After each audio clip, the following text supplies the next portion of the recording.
पता चला? बस लगा हुआ हूँ। सारा दिन ये केस लेकर घर में बैठे रहते हो। कभी कभी बाहर की हवा भी तो खानी चाहिए। कई दिनों से केस उलझा पड़ा है, बस एक बार सुलझ जाए, इस जालसाज को गिरफ्तार करवा दूं, फिर दार्जिलिंग चलेंगे हवा खाने। आज मैं कुछ नहीं सुनने वाला। अरे पूरा एक हफ्ता हो गया घर में बैठे हो, चलो कहीं घुमाते हैं। अजीत, लेकिन ये नहीं नहीं, लेकिन कुछ नहीं। अरे एक डेढ़ घंटे में तुम्हारा ये जालसाज कहीं भाग थोड़ी जाएगा। चलो। अच्छा चलो।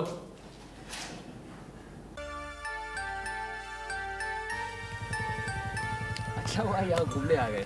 अच्छा थैंक यू। काफी हल्का महसूस कर रहा हूँ। उस जालसाज की कलाई आज खुली जाएगी। अरे मोहन, अरे अजीत, अरे यहाँ का एक जमाने के बाद। हाँ अजीत, बहुत दिनों बाद मुलाकात हुई। और क्या कर रहे हो आजकल? अरे करना क्या है, डॉक्टरी पास की है, प्रैक्टिस कर रहा हूँ।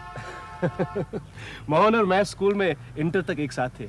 उसके बाद मोहन मेडिकल में चला गया। मोहन, ये मेरे मित्र ब्योमकेश बख्शी। नमस्कार। अच्छा अच्छा, नमस्कार। शुरू शुरू में शक होता था कि आपके कीर्ति प्रचारक क्या हमारे बचपन के मित्र अजीत बनर्जी ही हैं, लेकिन यकीन नहीं होता था। कहाँ ब्योमकेश बख्शी और कहाँ अरे भाई, ये तो इन्हीं की मेहरबानी है, मुझे अपने साथ घसीट लाया है। हाँ। और कहाँ जा रहे हो? बस यूं ही जरा, वैसे कोई खास जल्दी नहीं है।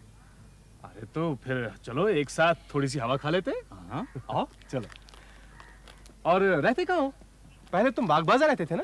हाँ, अब इधर ही रहता हूँ, पूर्णदास रोड पर। अच्छा। कभी आओ ना, आप भी आइए ना। अरे ब्योमकेश को फुर्सत कहाँ है, आज तो इन्हें बड़ी मुश्किल से घर से घसीट के लाया हूँ मैं।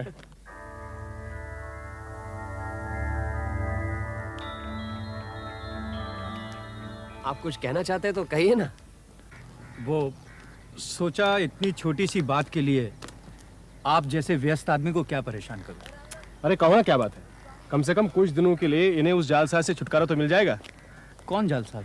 है कोई, लेकिन बहुत परेशान कर रहा है। तुम कहो क्या बात है? मेरी बात सुनकर ब्योमकेश बाबू हंसेंगे। अगर हंसने की बात होगी तो जरूर हंसेंगे। मुझे लगता है आप किसी समस्या को लेकर उलझे हुए हैं, कोई हल ढूंढ रहे हैं जो मिल नहीं रहा। आपने बिल्कुल ठीक कहा। दरअसल मेरे एक मरीज हैं, उन्होंने मुझे इतना परेशान कर रखा है कि क्या बताऊं। मुझे ही क्या, सारे घर वालों को तंग कर रखा है, किसी की कुछ सुनते ही नहीं। मोहन, ऐसा करते हैं, वहां वो बेंच है ना, उस पर बैठते हैं। वहां बैठ के तुम सब कुछ खुल के कहो। आओ ब्योमकेश। हाँ, आप बोलो। यहाँ के एक बहुत बड़े रईस हैं, महीने में करीबन 40,000 की आमदनी है, और भी चारों तरफ बहुत जायदाद है। इसी परिवार के कर्णधार हैं नंद दुलाल बाबू, यानी मेरे मरीज। अब 55 के होंगे, लेकिन देखने में 70 के लगते हैं। जैसे जैसे उम्र बढ़ती जा रही है, वैसे वैसे चिड़चिड़े, बददिमाग, उजड़ और कुरूर होते जा रहे हैं। सच, इतना नीच स्वभाव का आदमी मैंने कभी नहीं देखा। अपनी जवानी में काफ़ी अय्याशी कर चुके हैं, और वही सब कुछ अब इस उम्र में भी करना चाहते हैं, लेकिन शरीर ने जवाब दे दिया है, कुछ कर नहीं पाते। इसलिए सारी दुनिया से नाराज हैं, और अब बिस्तर में पड़े रहते हैं, चलने फिरने की भी ताकत नहीं रही। अभी तक जिंदा कैसे हैं, यही ताज्जुब की बात है। वैसे कोई ताज्जुब भी नहीं, लोग तरह तरह के नशे करते हैं, शराब, गांजा, चरस, कोकेन, लेकिन कभी मकड़ी के रस का नशा करते सुना है? मकड़ी का रस? ये कौन सा नशा है? एक तरह की मकड़ी होती है जिसके शरीर से यह जहरीला रस पीस कर निकाला जाता है। तरंतुला डांस। किसी जमाने में स्पेन में इस मकड़ी की चुभन को लेकर लोग बेतहाशा नाचते थे। एक तरह का उत्तेजक जहर है, लेकिन हमारे मुल्क में किसी को इस्तेमाल करते नहीं सुना। बिल्कुल ठीक, तरंतुला। साउथ अमेरिका में स्पेनिश बोलने वाले इलाकों में यह नशा बहुत प्रचलित है। तरंतुला रस एक तीव्र घातक जहर है, लेकिन थोड़ा थोड़ा लेने से शरीर की नसों में ताजगी आती है और उत्तेजक का काम करती है। हमारे नंदुलाल बाबू अपनी जवानी में यही नशा करते थे, लेकिन आज जब उनका शरीर जर्जर होकर टूट चुका है तो वो ये नशा छोड़ नहीं पा रहे हैं। जब मैं उनका पारिवारिक डॉक्टर बना तो मैंने कहा ये नशा फौरन छोड़ना पड़ेगा, लेकिन नंदुलाल बाबू कहाँ सुनने वाले। मैंने भी कहा मैं इस नशे को आपके घर में घुसने नहीं दूंगा, देखें आप क्या करते हैं। उन्होंने कहा है देखते हैं कौन माई का लाल रोकता है मुझे। अरे ये मेरी जिंदगी है, मैं जो चाहूंगा करूंगा। हालांकि उनकी पत्नी और उनके 2 लड़कों ने उनके पर पहरे बिठा रखे हैं और वो खुद भी पंगु होकर बिस्तर में पड़े रहते हैं, लेकिन पता नहीं कैसे इस तमाम रोकथाम और सतर्कता के बावजूद वो मजे से ये जहर पिए जा रहे हैं।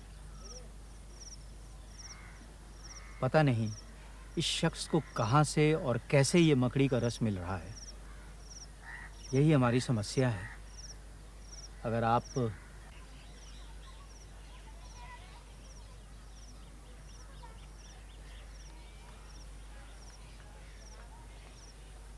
अजीत, चलो घर चलते हैं। एक पॉइंट सूझा है, वो अगर लग जाए तो उस जालसाज का मामला सुलझ सकता है। क्या बात है? मोहन की कहानी ठीक से सुनी भी नहीं।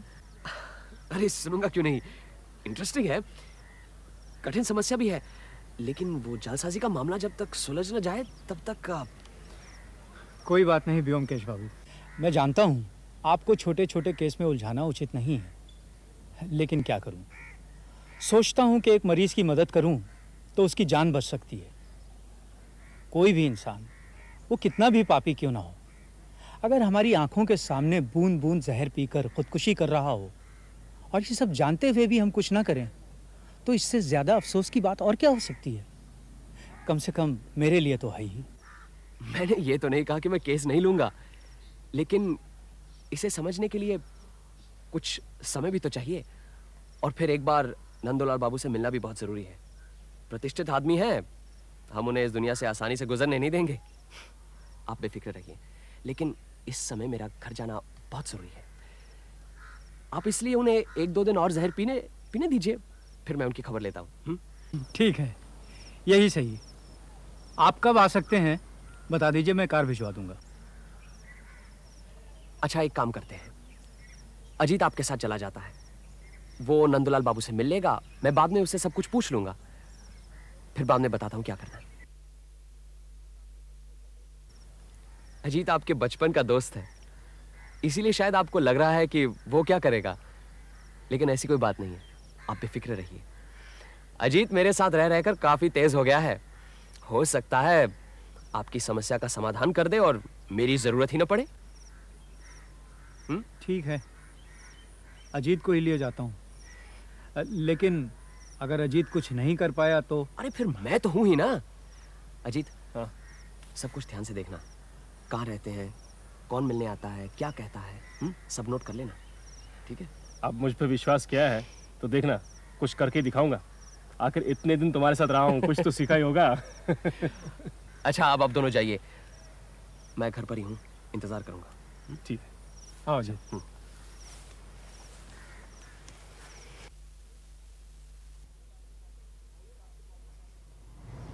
आइए डॉक्टर बाबू, हम आप ही का इंतजार कर रहे थे।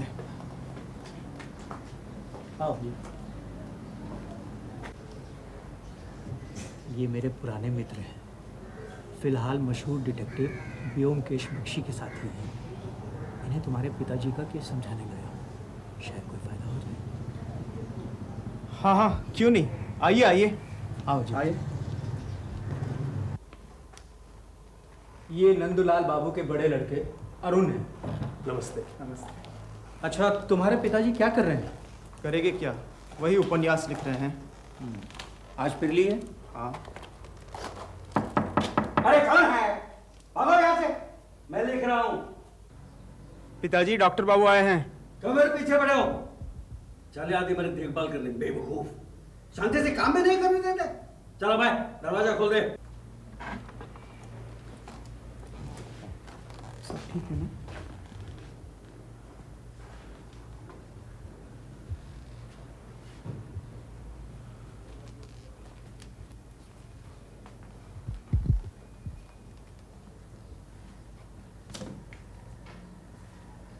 क्या लिख रहे हैं? अबे डॉक्टर, किसको पकड़ के लाए?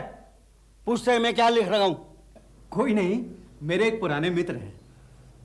बताओ साले को, तुम भी भाग जाओ। सब मेरे रुपए खाने के चक्कर में पड़े। गेट आउट, चोर साले। तुम उधर बैठ जाओ और जो कुछ नोट करना चाहो नोट कर लो। बाद में अगर कुछ पूछना चाहो तो पूछ लो। ओके?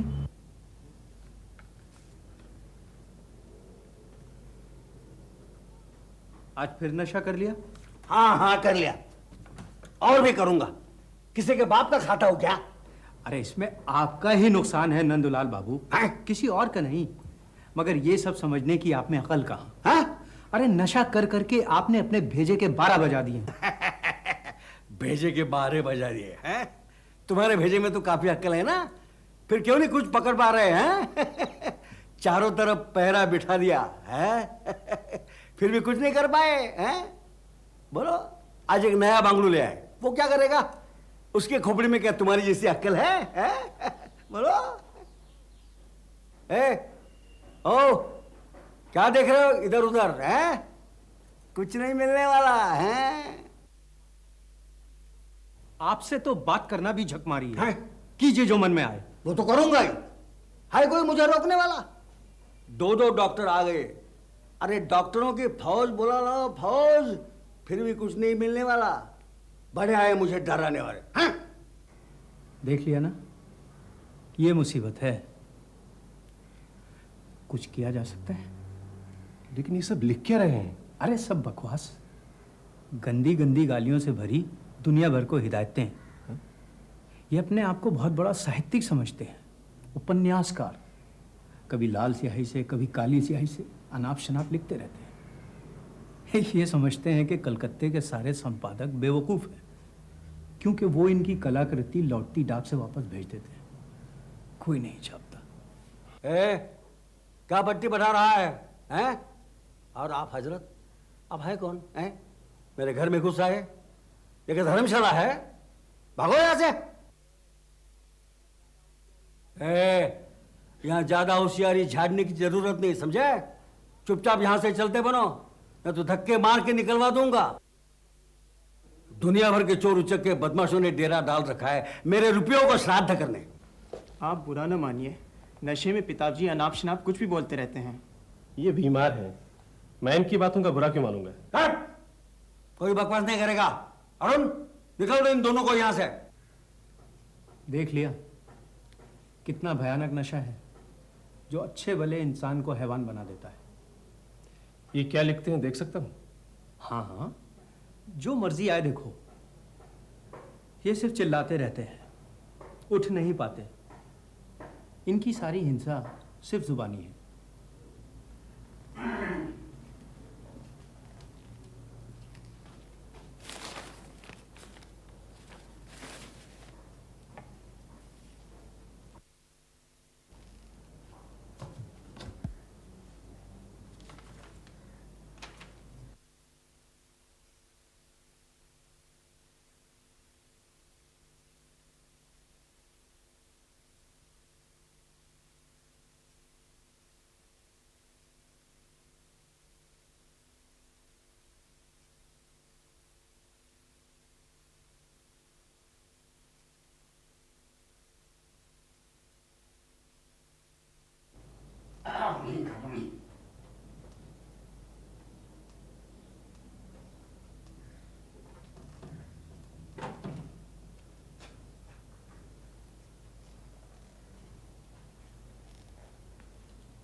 वो अलमारी देखें?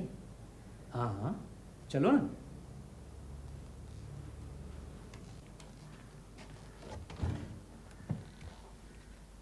ये मेरी दी हुई दवाइयां हैं, लेकिन किसी से कोई फायदा नहीं हुआ।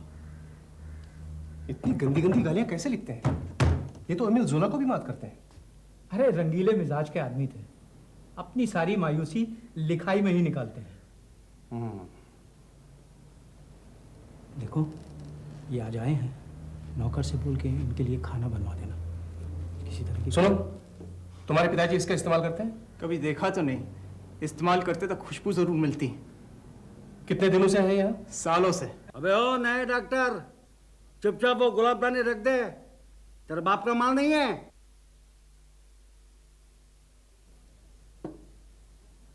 ये भी मालूम है, ये गुलाबदानी बादशाह शाहजहां के जमाने की है। हाँ, अच्छा थोड़ा ले लो और भागो यहां से।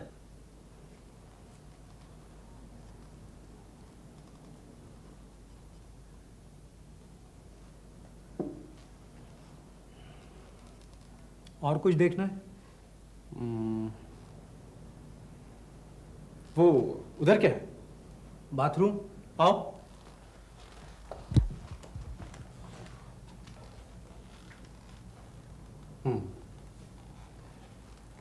मुझे कुछ सवालों के जवाब चाहिए। कुछ छुपाइएगा नहीं। नहीं, पूछिए। आपने नंदुलाल बाबू पर पूरी तरह से निगरानी रखी है? जी 24 घंटे? जी। हाँ। निगरानी कौन कौन रखता है? अरुण, इसका छोटा भाई और माताजी बारी बारी से पिताजी के साथ रहते हैं। नौकर या किसी को उनके नजदीक आने नहीं देते। किसी ने उन्हें नशा करते नहीं देखा? नहीं, देखा तो नहीं, लेकिन जब नशा कर लेते हैं तो पता चल जाता है कि नशे में है। लेकिन कब और कैसे नशा करते हैं नहीं मालूम। यही तो मुसीबत है, कब करते हैं और कैसे करते हैं कुछ पता नहीं चलता। पहले सोचा बाथरूम में रखा होगा, वहाँ ले लेते होंगे, लेकिन बाथरूम के कोने कोने की तलाशी ले ली, वहाँ कुछ भी नहीं मिला। और फिर क्या बाथरूम भी अकेले थोड़ी जाते हैं, कोई ना कोई हमेशा साथ ही रहता है। नशे की चीज कैसी है, किसी ने कभी देखा है? पहले जब खुलेआम पीते थे तब देखा था। पानी या शरबत के ग्लास में 2-3 बूंद डालकर पीते थे। उस जैसी कोई चीज घर में है क्या? हमने घर की सारी तलाशी ले ली, कहीं भी कुछ नहीं मिला। फिर उन्हें नशा मिलता कैसे है? क्या पता, यही तो मिस्ट्री है। अच्छा, आप तीनों के अलावा इस घर में कोई और आता है? कोई नहीं, डॉक्टर बाबू के अलावा। कभी भी कोई नहीं आता? कभी कभी पोस्टमैन आता है, पिताजी की रजिस्ट्री चिट्ठी आती है। रजिस्ट्री चिट्ठी कहाँ से आती है? कलकत्ते से ही आती है। एक औरत है, रेबेका लाइट, पिताजी की पुरानी जान पहचान है, वही भेजती है। उस रजिस्ट्री चिट्ठी में क्या होता है, कभी देखा है? जरूर देखा है। लिफाफे में 1 या 2 दस्ता सफ़ेद फुलस्केप कागज़ रहता है। जो कागज़ अभी अभी उनके बिस्तर पर बिखरे पड़े थे ना, उसी पर लिखते रहते हैं। 1 या 2 दस्ता? इनके चारों तरफ तो रिम के रिम कागज पड़े रहते हैं। हाँ हाँ, मगर ये रजिस्ट्री हर हफ्ते या 10 दिन में आती रहती है। अच्छा, इस रजिस्ट्री का लिफाफा है आपके पास? वो तो हम फेंक देते हैं, फिर भी देखता हूँ। ये औरत जो ये रजिस्ट्री भेजती है, कभी मिले हो इससे? अरे उनकी पुरानी गर्लफ्रेंड है, उससे क्या मिलना। सभी जानते हैं इन दोनों के बारे में। अब तक रुपया भेजते रहते हैं उसके पास। कैसे?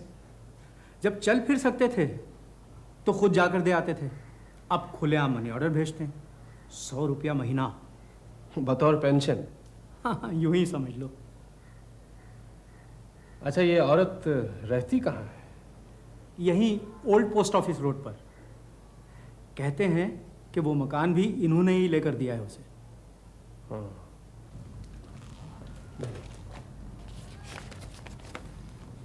Miss Rebecca light. अच्छा, मैं अगर इस औरत से मिलूं तो तुम्हें कोई एतराज तो नहीं? नहीं नहीं, शौक से मिलो, लेकिन ये नशीली चीज़ें वहाँ से नहीं आती हैं, ये हमने पता लगा लिया है। फिर भी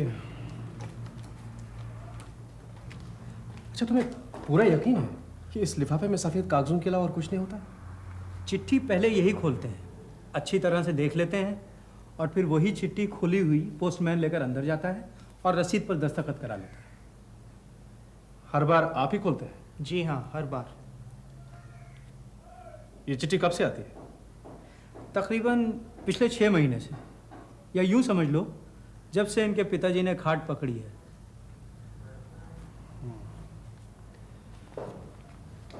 अच्छा, आप ऐसा क्यों नहीं करते? 4-5 रिम कागज आप खुद खरीद लें और इन्हें दे दीजिए, ताकि इससे रजिस्ट्री वजिस्ट्री का झमेला ही खत्म हो जाए।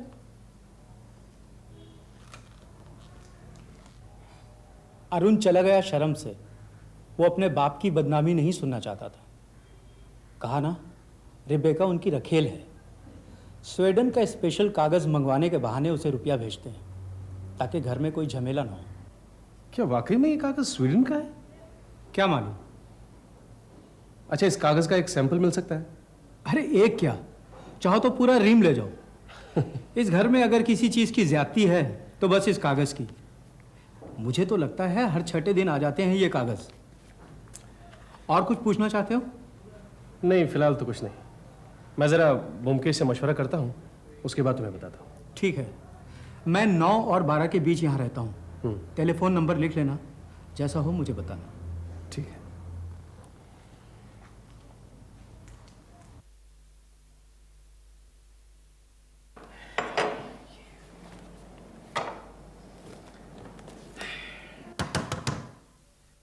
पुटीराम, जरा देखना तो।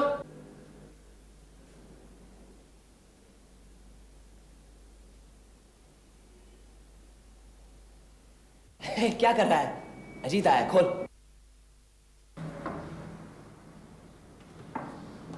आओ अजीत आओ, बिल्कुल वक्त पर आए हो। जालसाज पकड़ा गया। अच्छा, बधाई हो।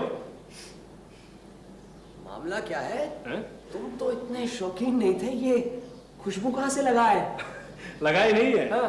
ये जेब में रख कर लाया हूँ। अच्छा। अच्छा, तुम्हारे उस दोस्त के केस का क्या हुआ? सुलझा दिया मामला? नहीं, अभी नहीं। कोई सुराग मिला? मिला भी है और नहीं भी। मोहन का ये मरीज सचमुच ही बहुत ही बदमिजाज और घटिया किस्म का इंसान है। मैं तो कहूंगा रुको रुको, अब मुझे बहुत भूख लगी है। मैंने पुटीराम से कहा है आज कुछ स्पेशल बनाकर खिलाए। अच्छा, आज डटकर खाएंगे, फिर मैं सो जाऊंगा। पिछले 2 महीने से इस केस में उलझा हुआ। फिर तुम सुबह अपने इस घटिया किस्म के आदमी के बारे में बताना मुझे। बिल्कुल। मैं भी बहुत थका हुआ। चलो पुटीराम, खाना लगाओ। ये लिफाफा, ये कागज और ये खुशबू, मेरे ख्याल से उस रुपहरी शीशी जिसमें से मैं ये सुगंध लाया हूं, उससे एनालाइज किया जा सकता है। शायद कुछ मिल जाए। क्या मिलेगा? मकड़ी का रस? सुगंध बढ़िया है। हो सकता है नंदूलाल बाबू खुशबू के बहाने 1 मील दूर से जिसकी सुगंध आती है उसे कोई छुपा कर रख सकता है? फिर नंदूलाल बाबू खुशबू लगाते हैं, इसका कोई सबूत है तुम्हारे पास? नहीं, ऐसा कोई सबूत मिला नहीं, लेकिन नहीं अजीत, कहीं और ढूंढो। किस तरह से चीज कमरे में आती है, किस तरह से नंदूलाल बाबू सबकी आंखों के सामने जहर मुंह में लेते हैं, ये सब सोच कर देखो।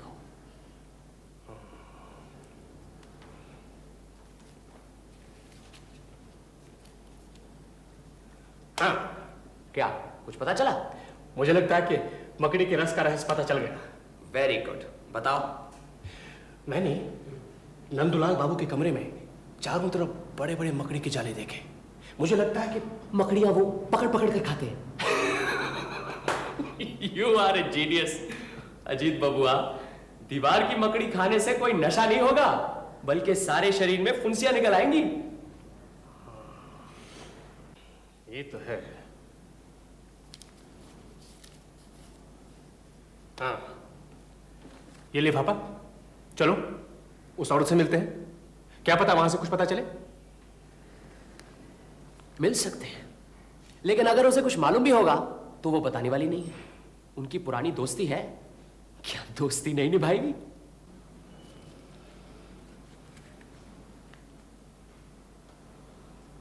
ये कागज, ये स्वीडिश कागज, हो सकता है इस कागज पर न नजर आने वाली स्याही से कुछ संदेशा भेजा जाता हो, जिसे पढ़कर नंदूलाल बाबू को नशे का पता ठिकाना मिले। अच्छा, मान लो ये भी ठीक हो, लेकिन नशे वाली चीज तो कहीं होगी। बिल्कुल ठीक। इस कागज से भी कुछ नहीं होने वाला।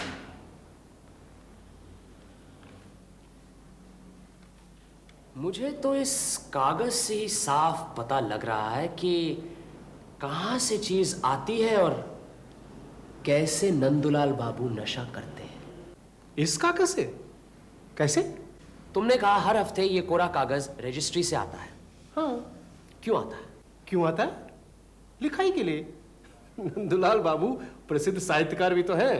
कुछ भी हो, लेकिन सोचने की बात है कि वो कोरा कागज है। अरे तो क्या हुआ, कागज तो कोरा हो गई। अगर कागज कोरा है तो रजिस्ट्री करने की क्या जरूरत है? अब हर हफ्ते कागज भेजा जाता है, महीने में एक बार क्यों नहीं भेजा जाता? मतलब? रुपया महीने में एक बार भेजा जाता है। हाँ। तो फिर कागज भी महीने में एक बार भेजा जाना चाहिए। अरे ये तो कोई बात नहीं हुई। अरे हफ्ते में भेजे या महीने में, इससे क्या फर्क पड़ता है? फर्क पड़ता है, अभी पता चल जाएगा। उस औरत रिबेका को रुपए भेजा जाता है, हाँ? तुम्हें मालूम है क्यों? वो इसलिए कि क्योंकि वो उसकी आश्रिता है। बस यही? क्या कोई और भी वजह हो सकती है? अच्छा, वो दिन रात गंदी गंदी बातें लिखते रहते हैं, मालूम है क्यों? मुझे नहीं मालूम, तुम्हें मालूम है? शायद मालूम है। एक और बात तुमने कही कि उनके पास 2 फाउंटेन पेन है, एक लाल स्याही का और एक काली स्याही का, ठीक? हाँ ठीक, लेकिन अब मुद्दे की बात तो बताओ। बताता हूं। अच्छा, तुमने नंदुलाल बाबू की जीभ पर गौर किया? जीभ? हाँ, जीभ। ये उसमें क्या गौर करना है? उनकी जीभ लाल थी या काली? ये क्या मजाक हो रहा है? मजाक नहीं, सारा दारोमदार नंदुलाल बाबू की जीभ के रंग पर ही है। तुमने कुछ गौर नहीं किया? जीभ लाल है, पीली है या काली, ये देखने की मैंने जरूरत महसूस नहीं की। तुम्हारे सारे ब्यौरे सुनने के बाद मुझे तो लगता है कि यही जानना सबसे ज्यादा जरूरी है। नंदुलाल बाबू के यहां टेलीफोन तो होगा ही, मालूम है नंबर? जरा वहां टेलीफोन करो। डॉक्टर मोहन नहीं तो उनका लड़का वहां होगा, जरा पूछ कर देखो।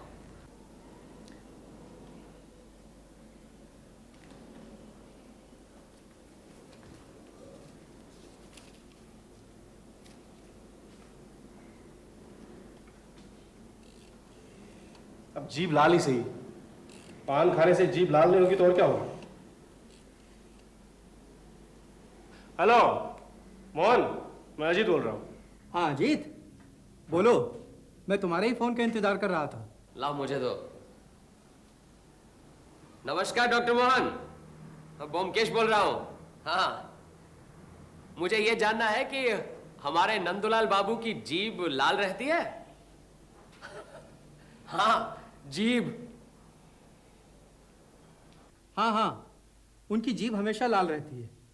नहीं नहीं, पान बिल्कुल नहीं खाते, लेकिन फिर भी जीभ हमेशा लाल रहती है। कह रहे हैं नंदुलाल बाबू की जीभ हमेशा लाल रहती है और वो पान नहीं खाते। आप ठीक कह रहे हैं? बिल्कुल। वैसे मेडिकली कोई डर की बात नहीं है। आपकी पहेली का जवाब मिल गया जी। आज अजीत ने ही गुत्थी सुलझाई है, मैंने तो बस थोड़ी सी मदद की है। मैं अपनी जालसाजी के मामले में फंसा हुआ था, इसलिए आपके साथ कल आ नहीं पाया। हाँ, नहीं नहीं, कुछ खास करने की जरूरत नहीं, सिर्फ उनके कमरे से उनकी लाल स्याही वाला फाउंटेन पेन हटा दीजिए या तो फिर छुपा दीजिए। जी बिल्कुल। अजीत को धन्यवाद कहूं? तुम्हें बहुत बहुत धन्यवाद दे रहे हैं तुम्हारे मित्र। कह दिया जी? हाँ, कह रहा है नो मेंशन। मैंने कहा था ना, मेरे साथ रहते रहते अजीत काफी तेज हो गया है। अरे ये क्या कर रहे हो? चलो नंदुलाल बाबू के यहाँ जाना है। क्यों? अरे देखोगे नहीं, पकड़े जाने पर चोर क्या धमाल करता है। चलो चलो चलो चलो चलो चलो चलो, जल्दी करो।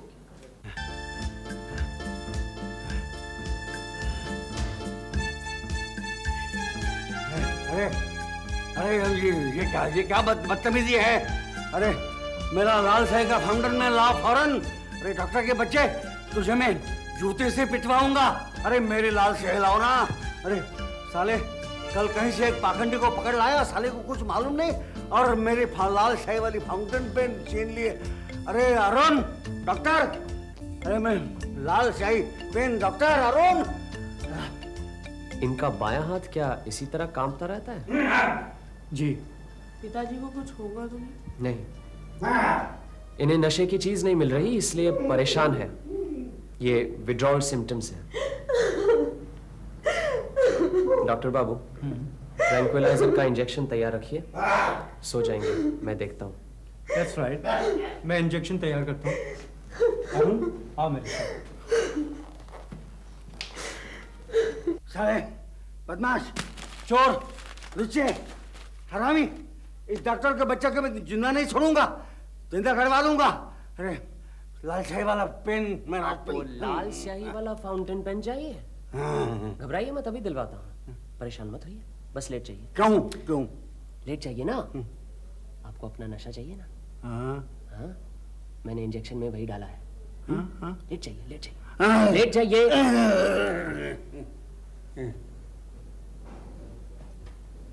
डॉक्टर मोहन,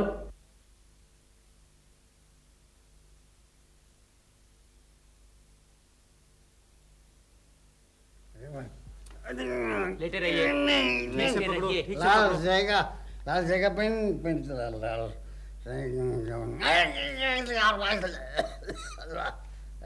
लाल जाएगा लाल पेन लाल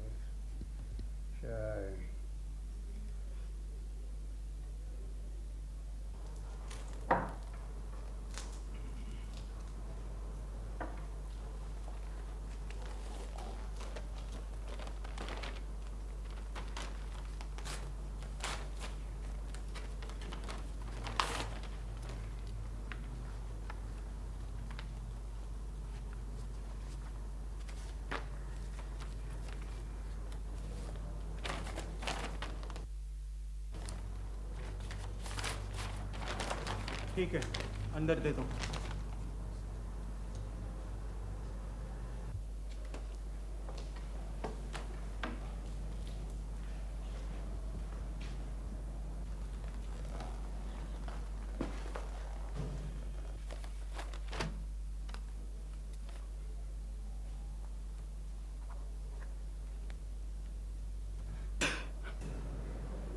कब से चल रहा है ये सब? हुजूर मैं बहुत गरीब आदमी हूँ हुजूर। इस गरीब आदमी को कितने रुपए मिलते हैं इस काम के? जी 20 रुपए। कौन देता है? जी ओल्ड पोस्ट ऑफिस रोड के पास एक औरत रहती है हुजूर। और इस गरीब आदमी को पोस्ट ऑफिस से रिटायर हुए कितना समय हुआ? करीबन 2 साल हो गए हुजूर। मैं बाल बच्चे वाला आदमी हूँ हुजूर। हुजूर मेरी लड़की की शादी करनी थी हुजूर। पुलिस को खबर कर दो। हुजूर मैं मर जाऊंगा हुजूर। नहीं मरोगे। पुलिस को साफ साफ सब कुछ बता दो, मैं तुम्हें छुड़ा दूंगा। जाओ उधर जाके खड़े हो जाओ। अच्छा मालिक। अजीत, जरा नंदूलाल बाबू को वापस अपनी जगह पर सुला दो। आओ।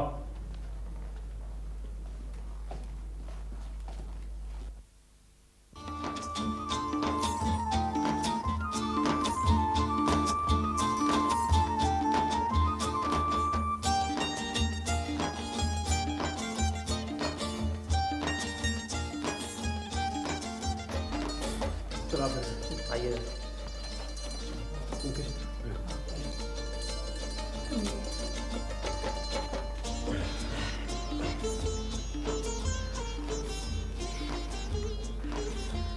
बस अब इन्हें जल्दी होश आ जाएगा। अच्छा हुआ पोस्टमैन आज ही आ गया।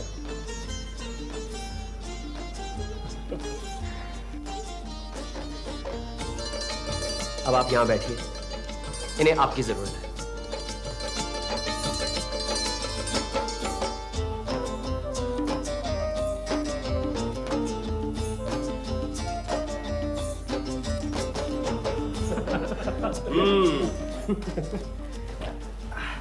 भाई एक बात बताओ, ये सब पता कैसे चला? अजीत, तुम ही बता दो, शुरू से तुम ही लगे हो इस केस में। हाँ बताओ ना। नहीं, तुम ही बताओ, तुम्हारे कहने का स्टाइल अच्छा है ना। बिगड़ते क्यों हो? ठीक है, मैं ही बताता हूँ। सीधी सी बात है, नंदूलाल बाबू के कमरे में 5 आदमी आते हैं। 5 नहीं 4। मैं, माता जी और ये 2 भाई, 4 हुए ना? जी नहीं, 4 नहीं, 5। 5वां आदमी वो रजिस्टर्ड पार्सल लाने वाला पोस्टमैन। अब ये तो साफ जाहिर है कि उन 4 में से किसी ने नंदलाल बाबू को जहर तो नहीं दिया, इसीलिए सारा शक उस 5वें आदमी पर यानी कि पोस्टमैन पर पड़ता है। आप लोग ने लिफाफे की तहकीकात की, कोरे कागजों को उलट पुलट कर देखा, आप लोग समझते थे कि जरूर उस लिफाफे में ही कुछ होगा, लेकिन ऐसा नहीं है। असल में जहर पहुंचाने वाला लिफाफा नहीं, बल्कि उस पोस्टमैन का फाउंटेन पेन था। रजिस्ट्री करके कोरे कागज भेजने का मकसद ही यही था, ताकि वो पोस्टमैन नंदूलाल बाबू के कमरे में दाखिल हो सके। एक और गलतफहमी थी। आप सबको शक था उस औरत पर, जहां रुपए भेजा जाता था बतौर उसके पेंशन के। असल में मनी ऑर्डर भेजा जाता था मकड़ी के रस की कीमत और पोस्टमैन की फीस चुकाने के लिए। और नंदूलाल बाबू को लिखने का कोई शौक नहीं था, वो लिखते थे ताकि उनका नशा उनके पास रहे। जब जी चाहा लिखते लिखते लाल स्याही वाले कलम से थोड़ा सा चूस लिया, बस हो गया नशा। बहुत बहुत धन्यवाद व्योमकेश बाबू। उस दिन अचानक अगर आपसे मुलाकात नहीं होती तो हम तो ये रहस्य कभी नहीं जान पाते। ऐसा ही होता।